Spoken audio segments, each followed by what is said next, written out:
I have to say here, because I was thinking this earlier and I didn't get to say it because we were talking about such interesting stuff.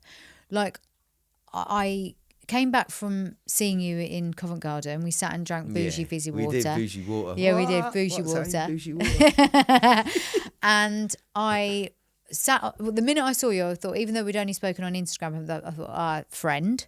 You know, like the in-betweeners, friend. Friend. That was me with you. No, sorry, I love that. Yeah. And then I got off the tube and I left and I sat on the train to go home. And I just thought my nervous system felt so balanced around you. Oh, nice. And so settled and so immediately like, I feel like, because you can never own anyone and never attach to anything, but I feel like whatever this is, this moment, and whatever it becomes, if it becomes anything, it's genuinely like having a friend. Yeah.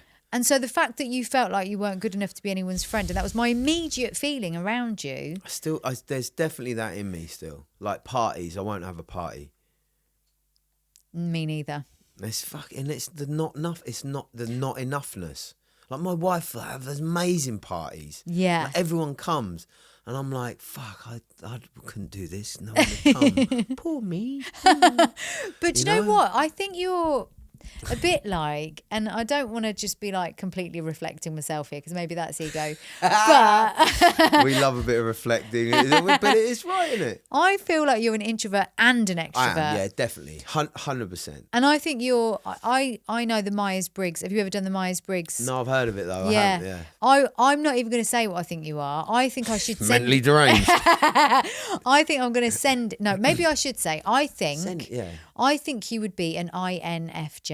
Oh, okay. Possibly an ENFJ. So I want you to do that test. Right. It's only 15 minutes before this goes out.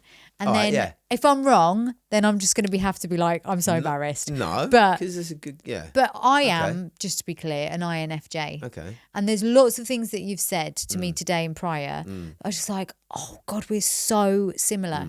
It's like having a brother from another mother. Yeah. You know, when you just think, I really feel like this person is related to me. Yeah. Because a bit like you were saying about blood relatives, I don't really have that. Yeah. So sometimes when I meet someone that's really on that level, I'm like, maybe it's some weird energy somewhere. Like we might have been two bees together in the same beehive. Yeah. Do you know what I mean? I know. Look, and I don't know. I just feel like I'm connecting with people more because I'm not judging as much. Yeah. Like, and I used to be really, because I judge myself so much, I used to be fucking so horrible to people. Yeah. And I feel myself go down that road still. But now I literally just replace that thought with they're a beautiful human like me. I know. And I think it's the pause though, isn't it? Yeah. It's being able to assess your own presumptions and assumptions and your own judgments, pausing, and then it's being able to say, actually, if I was to see the reflection of me in them, if I was able to see, because I say this thing to people, the beautiful in me is in you and the ugly in me is in you. So what you see is what you are. It's just a mirror. Like we're going around projecting all this stuff out, and going back to what you're saying about triggers. Well, what there's people supposed to go around with like signs saying you can't say this to me, you can't say that to me, you can't. Like fuck off. I know, it's crazy. Do you know what I mean? You can't tell me that I'm triggering you unless if we sat that right. If I sat with my wife, I said, baby,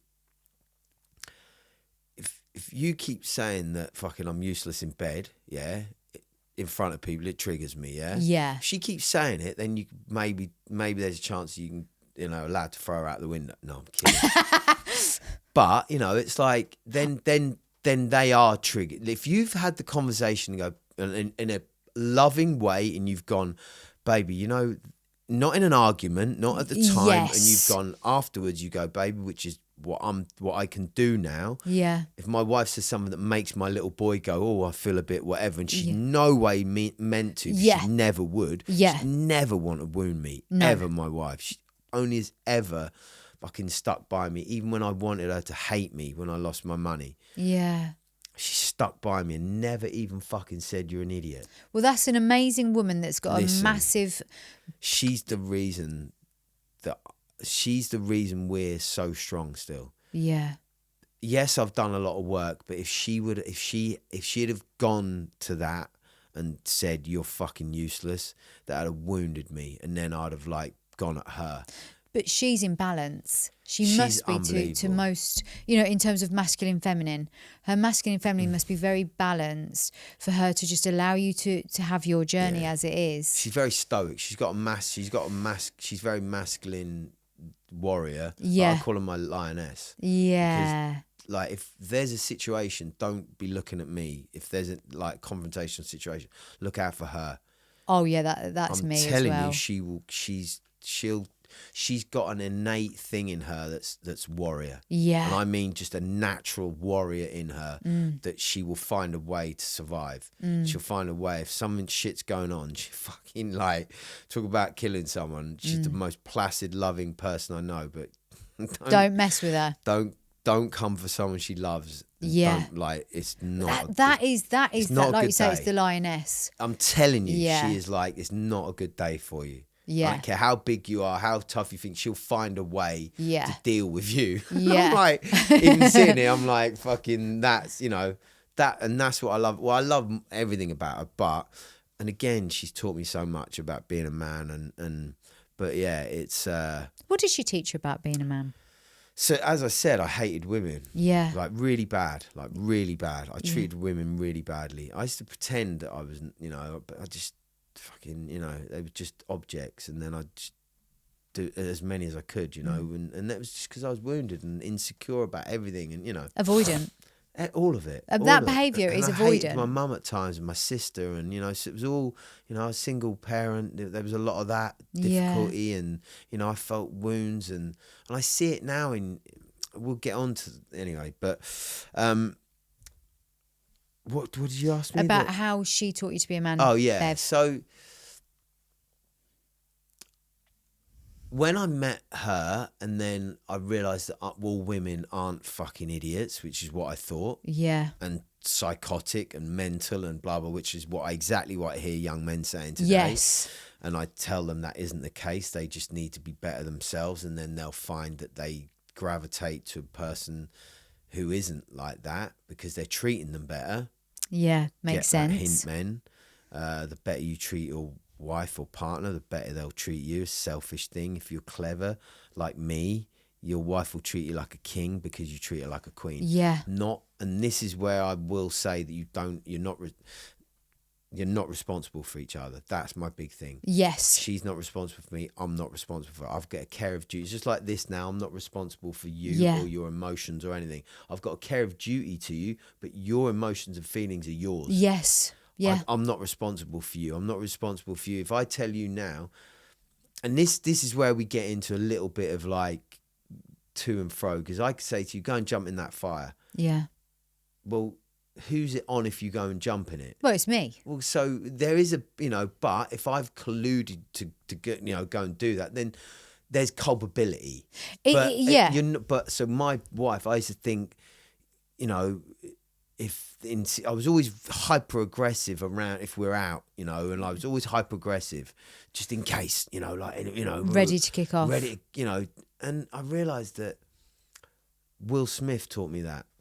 Yeah, Will Smith taught me that in that slap, instantly taught me not to be like that with my wife.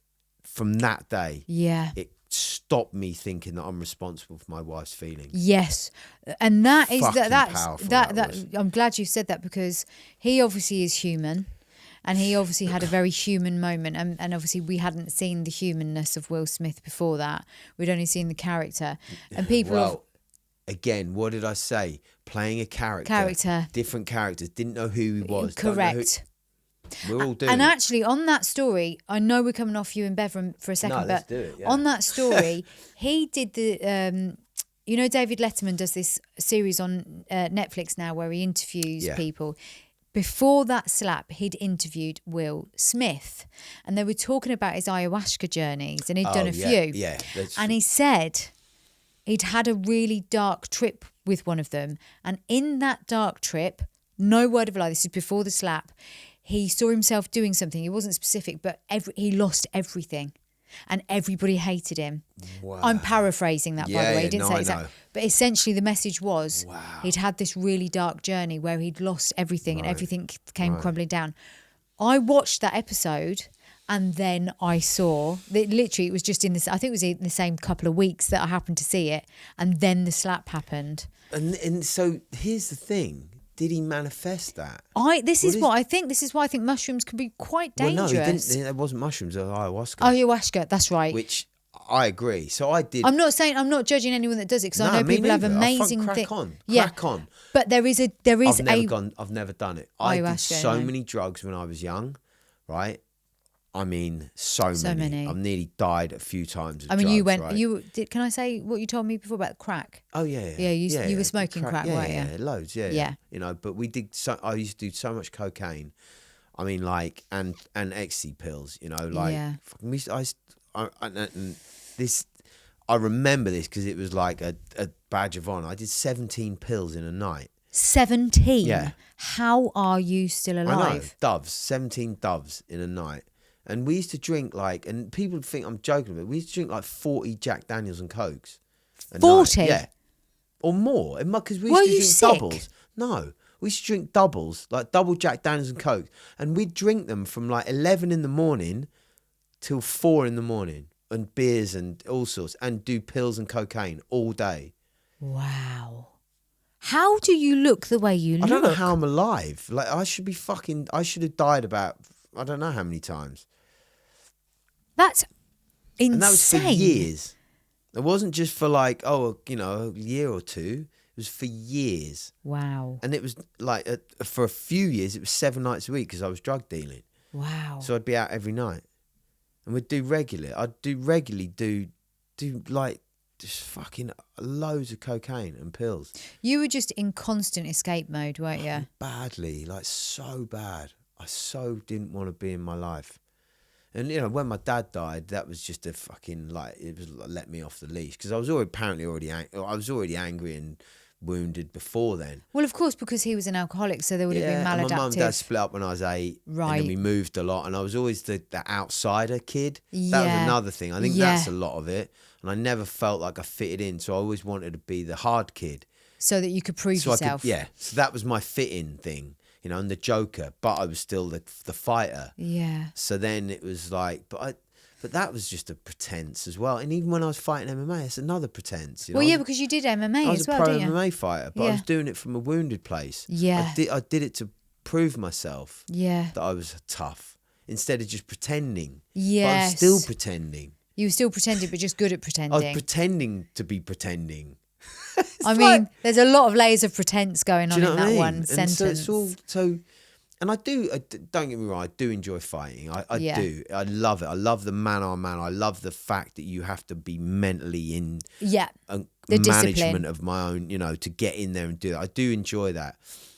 But it's all ego-based, and it really is. And we have to watch ourselves on that. But some ego is healthy. I think people misunderstand it.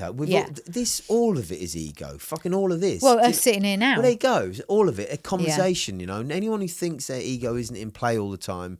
And I, like all this, you get a lot of groups and men's groups and this, that, and trying to get rid of men's egos. Yeah. We've got to stop that. We have to have some. It is healthy. Castrating a man. You can't do it. And I went to a men's retreat once, right? And a guy said to me, yeah.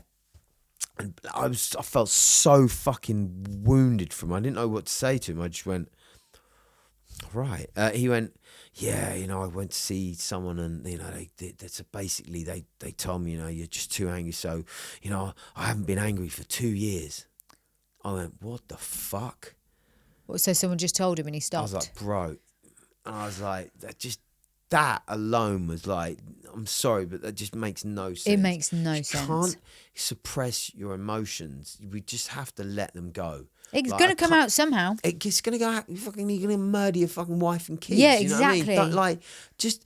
But again, it comes back to have the madness inside, have the emotion, but know that it only needs to come out when it's really necessary. But as men, particularly men, we have to seek uncomfortableness. Yes. Not sit on the fucking sofa drinking beer and then shouting at people in your car. Yeah. That's not the form of uncomfortableness we need.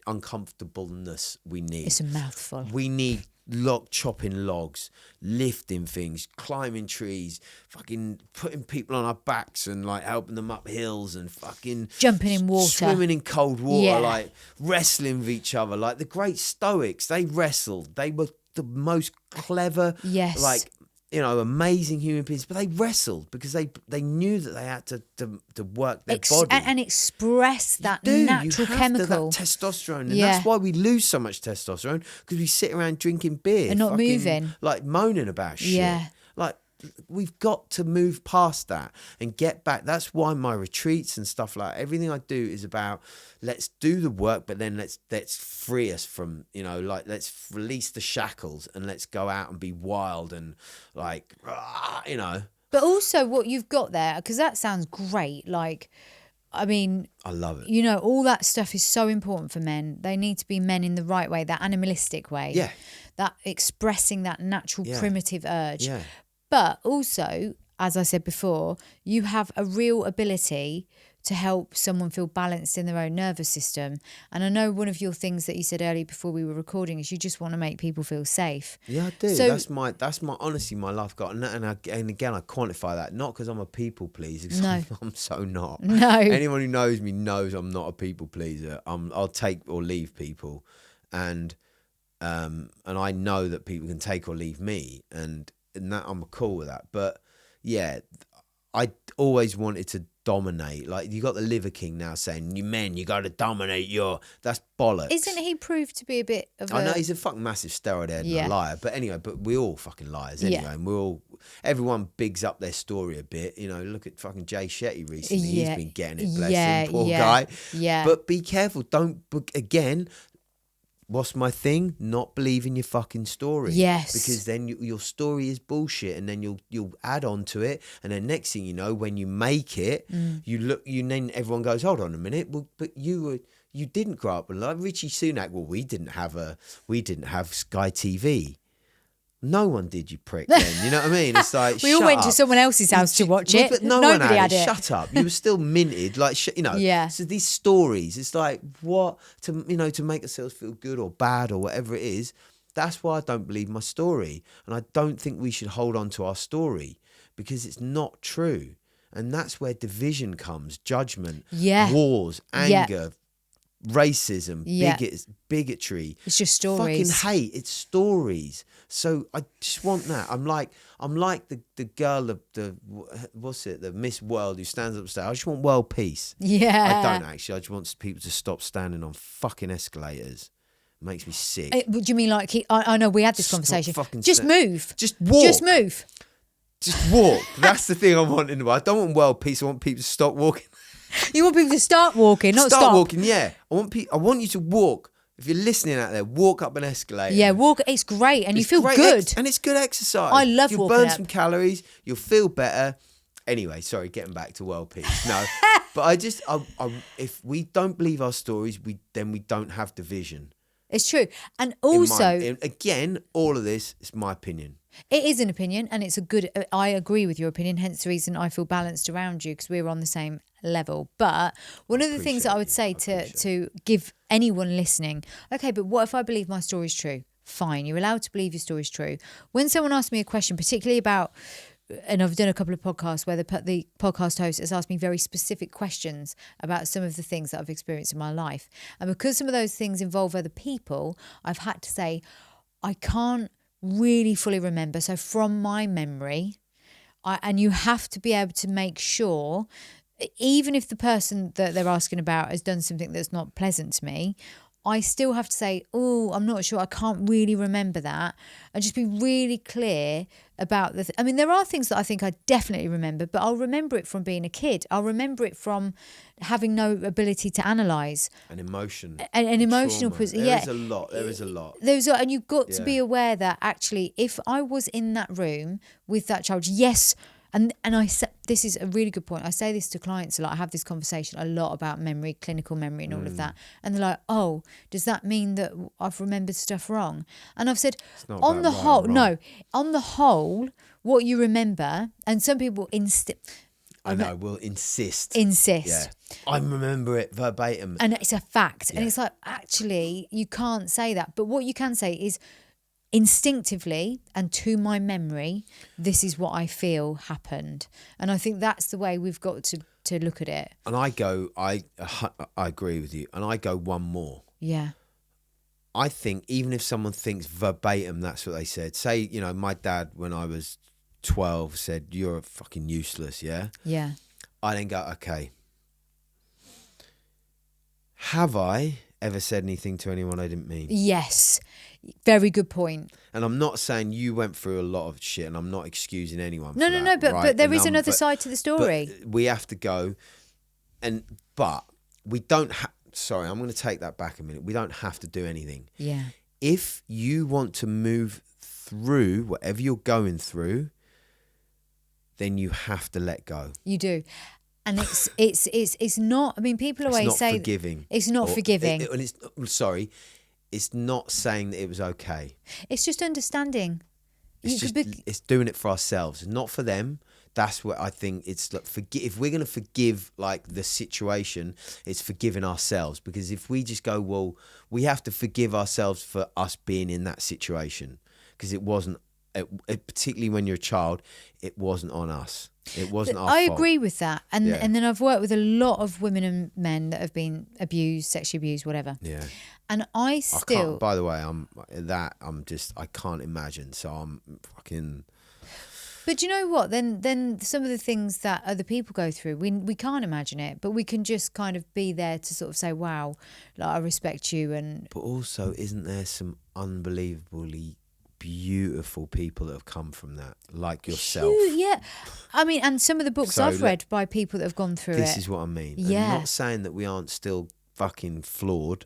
Oh, I'm flawed.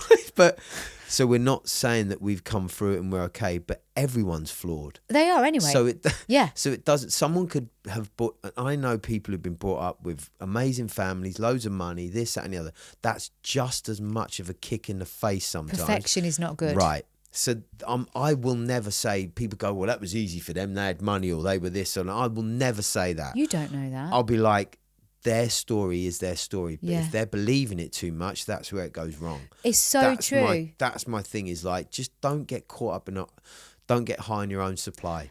Don't get... I wish I'd listened to that when I was young, because I'd have had loads of money from drugs. Don't get high on your own supply. It's a good business tip. It's a good business tip. So bad. I was the worst drug dealer. Because you spent it all. You snorted it all. I used to go out with $2,000 in my pocket, and I used to get thrown to this guy, drive past on his motorbike, throw me 2 ounces of cocaine. I'd run home back to where I was staying with this girl, Sam. Shout out if you're ever listening. I loved her. Oh. With her child. I used to fucking the parties. Anyway, don't talk about it. And I'd just take my top off. Don't know why. And I used to get a mirror that was that big, and I used to do a line from that corner to that corner, and then just go like that, like a maniac. And then my mates would come around, we'd take loads of bags out and then go. I think it happened like that. Yeah, I love that. Every time you tell a story, you're like, I think it happened like that. I'm pretty sure it did, but because I was a lunatic and a lot of mad shit went on. A lot of mad shit, like really mad. But yeah, that was like... But yeah, I used to go out with that, and then the $2,000 in my pocket, and then I wondered why. So I moved from Norwich to London back, because I lived in London, when I was 24 with $7,000 in drug debt to drug dealers who wanted to drive. So they rang up me when I was staying at my girlfriend's house with her parents and threatened to drive a burning car through the house. And they would do it. I knew the guy as well, and I was kind of friends with him. But you knew he wanted his money. Yeah, he'd sold it to someone. Right. A friend of mine sold the debt to someone, and I knew the guy had sold it to, and he was not a person who was going to be messed So you with. had to leave. So I left, and but then I worked hard and I just paid it off. So I did pay it off. Wow. But yeah. So, I moved to London with I had a bin bag full of clothes. Where did you go? So I managed to blagged the job at Sky TV. I made up the whole CV. So my friend was working there, managed to get a job, got me a week's trial. It was on my 24th birthday. And I did the week trial, and at the end of the week, they said there wasn't a job. I was devastated. I was sitting on his doorstep. It was raining. Oh. He was late. I was fucking like wounded. So we went out, did loads of coke and got pissed, as you do. Anyway, I went back to Norwich, kept working with my brother, who fucking was an arsehole to me, working because he was just wounded again. Yeah. And I, there was the brother thing. Yeah. You know what I mean? And yeah. I don't hold it against him, but some days he wouldn't talk to me the whole day. Literally, he just wouldn't talk.